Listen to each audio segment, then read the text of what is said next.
എത്രയോ പാവപ്പെട്ട പെൺകുട്ടികളുണ്ട്.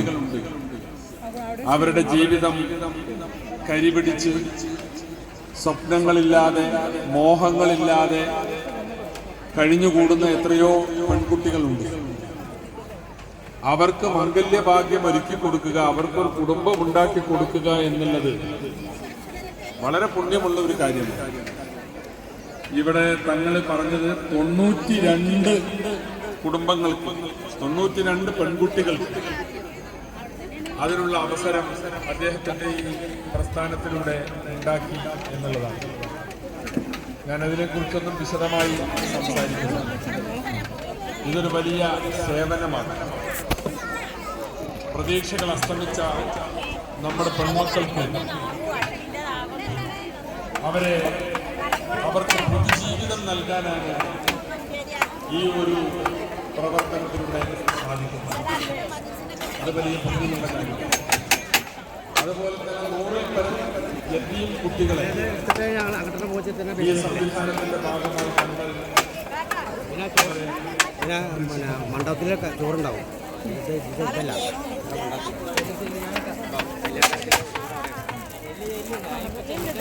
യതീം കുട്ടികളുടെ കാര്യം പറയുമ്പോൾ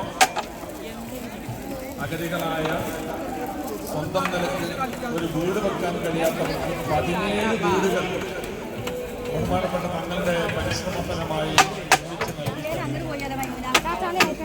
ഇനിയും 17 വീടുകളുടെ തുടങ്ങാൻ വേണ്ടി പോവുകയാണ്.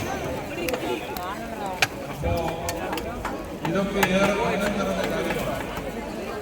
വിവാഹം ഒരു സ്വപ്നം മാത്രമായി കരുതിയിരുന്ന കുട്ടികൾക്ക്, പെൺകുട്ടികൾക്ക് വിവാഹം ചെയ്തു കൊടുക്കുക, യതീം കുട്ടികളെ ചേർത്ത് പഠിക്കുക, അതോടൊപ്പം തന്നെ സാമ്പത്തിക ശേഷിയില്ലാത്ത പാവപ്പെട്ട കുടുംബങ്ങൾക്ക് വീട് വെച്ച് നൽകുക, ഇങ്ങനെ ഏറെ പുണ്യമുള്ള പ്രവർത്തനങ്ങളാണ് ബഹുമാനപ്പെട്ട ഹാമിദ് ആറ്റക്കോയ തങ്ങളുടെ നേതൃത്വത്തിൽ നടക്കുന്നത്. ആ പ്രവർത്തനങ്ങളെ നിങ്ങൾ എല്ലാവരും പിന്തുണയ്ക്കുകയാണ്. കാരണം സമൂഹത്തിൽ പാവപ്പെട്ടവരെ ചേർത്ത് പിടിക്കുന്ന, യതീമിനെ ചേർത്ത് പിടിക്കുന്നവർ അവർ ചെയ്യുന്നത് വളരെ വലിയ സേവനമാണ്. നമുക്കറിയാം, പ്രവാചകൻ നമുക്ക് പഠിപ്പിച്ചിട്ടുള്ള നിരവധി ശ്രേഷ്ഠമായ കർമ്മങ്ങളിൽ ഏറ്റവും പ്രധാനപ്പെട്ടതാണ് അഗതികളെയും അനാഥകളെയും സംരക്ഷിക്കുക എന്നത്, അഗതികളെയും അനാഥകളെയും ചേർത്ത് പിടിക്കുക എന്നത്. അപ്പൊ ആ ഒരു പ്രവർത്തനവുമായി മുന്നോട്ട് പോകുന്ന ഹാമിദ് ആറ്റക്കോയ തങ്ങൾക്ക് ആ അർത്ഥത്തിൽ ഞങ്ങൾ എല്ലാ പിന്തുണയും അറിയിക്കുകയാണ്. കാരണം സമൂഹത്തിലെ പാവപ്പെട്ടവരെ ചേർത്ത് പിടിക്കുക, അവരുടെ വിഷമങ്ങൾ ദൂരീകരിച്ചു കൊടുക്കുക, വിവാഹം കഴിക്കാൻ പറ്റാത്ത പെൺകുട്ടികൾക്ക് അതിനുള്ള സംവിധാനം ഒരുക്കി കൊടുക്കുക, അതുപോലെ തന്നെ വീടില്ലാത്തവർക്ക് വീട് കൊടുക്കുക, യതീം കുട്ടികൾക്ക് ജീവിക്കാനുള്ള സൗകര്യവും സംവിധാനവും ഉണ്ടാക്കി കൊടുക്കുക. ഇതൊക്കെ ഏറെ പുണ്യമുള്ള കാര്യമാണ്. പിന്നെ ഇന്ന് ഇവിടെ നമ്മൾ കാണുന്നത് വളരെ മനോഹരമായ മതേതര ചടങ്ങാണ്. ഒരേ സമയം 2 വേദികളാണ്.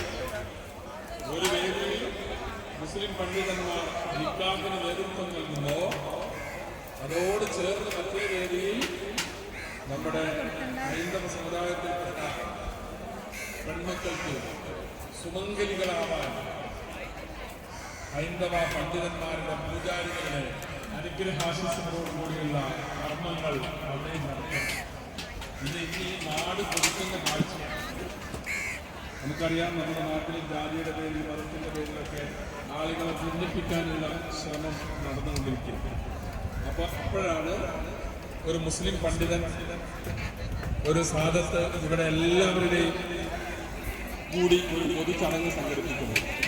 മുസ്ലിം കുട്ടികളുടെ നിക്കാഹ്, അതുപോലെ തന്നെ ഹിന്ദു പെൺമക്കളുടെ വിവാഹ കർമ്മവും അവരുടെ മതാചാരപ്രകാരം, അത് മുസ്ലിം മതാചാരപ്രകാരം ഇവിടെ ഒരേ വേദിയിൽ ഹിന്ദു മുസ്ലിം ആചാരങ്ങൾ പ്രകാരം 19 പെൺമക്കൾ സുമംഗലികളാകുന്നു എന്നുള്ളത് ഇന്ന് ഈ നാടിന് നൽകുന്നൊരു വലിയ സന്ദേശമാണ്. ഒരു മതേതര സന്ദേശമാണ്. ഇന്ന് ഈ നാട് കൊതിക്കുന്ന ഒരു സന്ദേശമാണ്. രണ്ട് മതത്തിൽപ്പെട്ട ആളുകളും ഒരേ സമയം യാതൊരു വിധത്തിലുള്ള വകഭേദങ്ങളുമില്ലാതെ രണ്ട് മതങ്ങളുടെയും കർമ്മങ്ങൾ അനുസരിച്ച് ഇവിടെ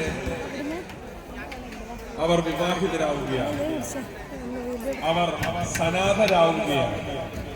അപ്പൊ അത് ഏറെ പുണ്യമുള്ളൊരു പ്രവൃത്തിയാണ്. അതിന് ഞാൻ പ്രത്യേകമായി തങ്ങളെ അഭിനന്ദിക്കുകയാണ്.